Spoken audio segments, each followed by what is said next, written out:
kontrolado. Before ang adlaw makakatagog kalandag, kinahanglan makabangon ako og sayo sa buntag. Dayon hangad sa taas ug sabay magpasalamat sa iyakang nakabuklad ang mata ko sa kakayag. Dayon sabay higayon ng balunon og kaunon pagdulong sa trabaho ang katulupan ako sakyon. Dayon sabay dugayon papas traffic ug sungugon ako dalang ning baklayon kay duol naman gihapon. Dayon sabay kabuon kag kasaba sa imong amo nganong karon pakuno ko udto na kayo pasado. Pasensya kayo sir, mangayo lang ko og pasaylo di na oras sa trabaho ron uli na lang sa inyo. Labad ang akong ulo aporido og nablangko nakabunot og kutsilyo og nadusla akong among abusado.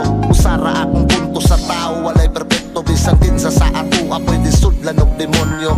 Di kontrolado ang tanan nga mga eksena panghitabo sa atong ginabuhi.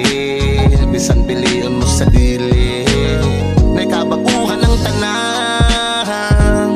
Bisan nung sa kakaanghelo kabubutan, kaibigan, pwede kayawaan.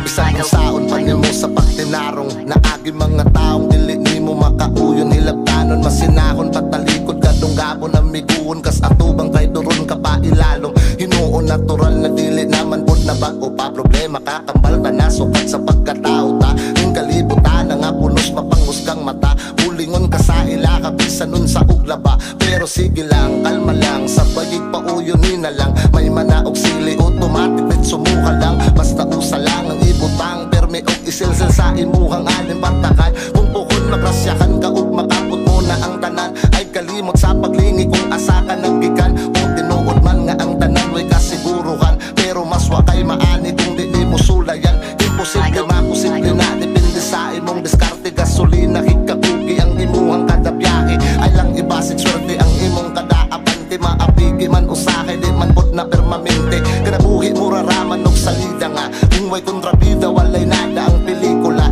Basta ang timane, importante ang mahalaga nga sa imong istorya. Ikaw bida o dili sila, dili sila. Di kontrolado ang tanan nga mga eksena panghitabo sa ato